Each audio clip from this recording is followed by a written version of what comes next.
Hey, everyone, in the studio here with Becky Wolfe. She has the podcast, The Leadership Pulse. It says that right up here. And I asked her if she'd be willing to talk about what her podcast is and what she does. So, I mean, the quick overview, what is your podcast about?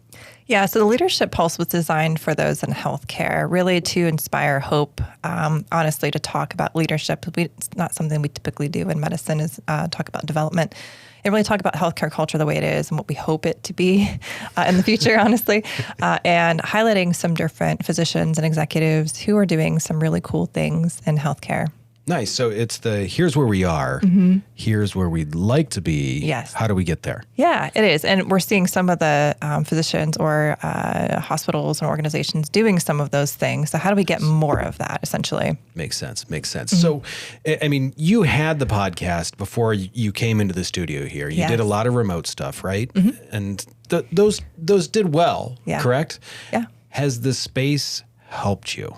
Yes. So before I met you, before Adam introduced me, I'll be completely transparent and say that I was completely thinking about giving up the podcast because it was a heavy lift for me to do the technical aspect of things. I'm not techie. I have zero interest in learning how to do it. And the way life was going, I'm like, okay, maybe it's just time for me to brush this under the rug, right? Then Adam's like, you don't know Josh. I'm like, I have no idea who this person is. Enter Josh. So, the podcast studio has helped me be able to focus on my business. And then this is an area of marketing for me. Really trying to highlight people because I love people in healthcare, but then also highlight what I do and helping people and teams work better and more effectively together. So having the studio, I don't have to think about anything other than content, honestly. And it has been incredibly helpful for that to be removed, that weight to be lifted. Glad to hear that. And you just essentially have to come in and talk. Yes. So easy. That's the easy part. Yeah. The easy part. For me, I have to think of the content in a way that's going to make sense for me to deliver it. So for my brain, I have to write it down, process it, work on that. But that's something I want to do, but I don't want to have to do the tech stuff behind the scenes.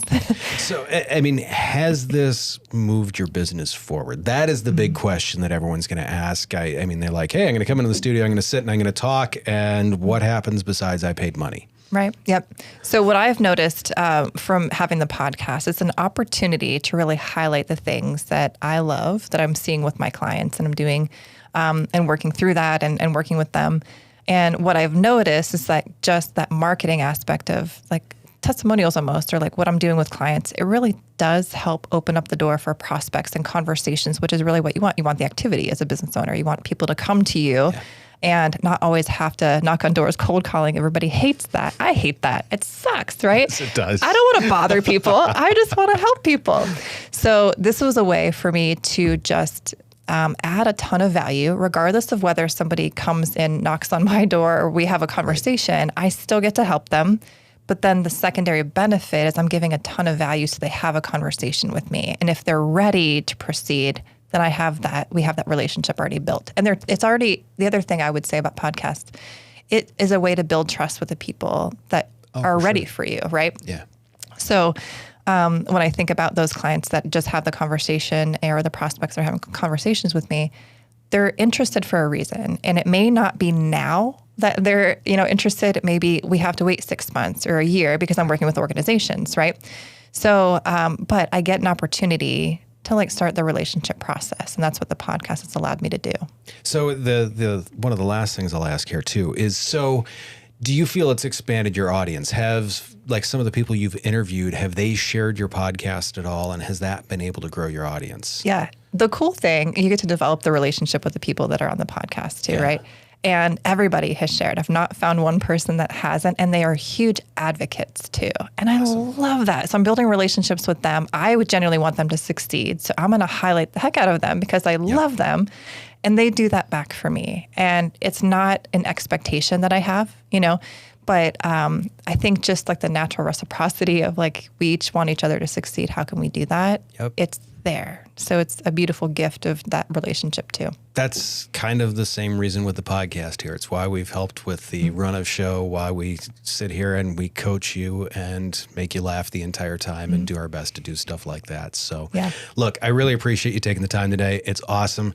Guys, if you've got any questions about the podcast, reach out. we're here.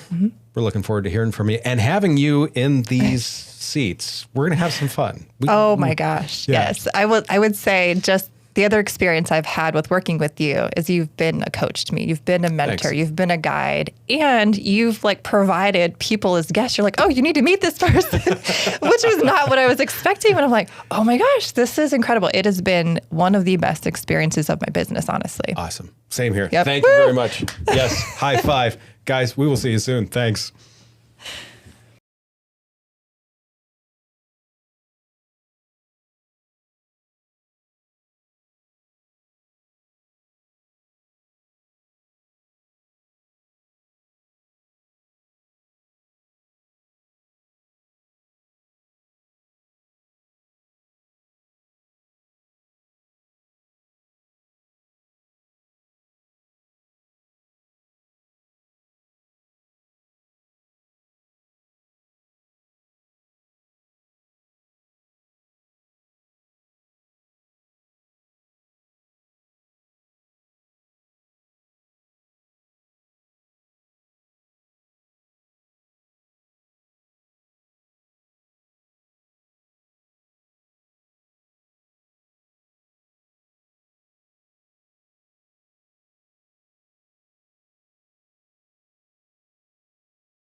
Is? Yeah. Hell yeah. It's awesome. It's cool.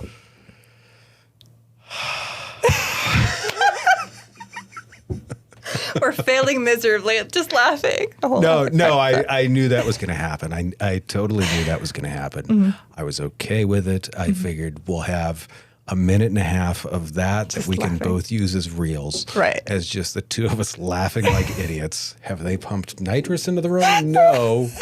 They're just 9. They The see mentality of 9. they see cameras, they have a microphone, and they act like 9-year-olds. And Oh, that's next funny. thing you know, there's a pull my finger joke, and it's a small room. We don't want to do any of those Right. jokes. No. No. Definitely not.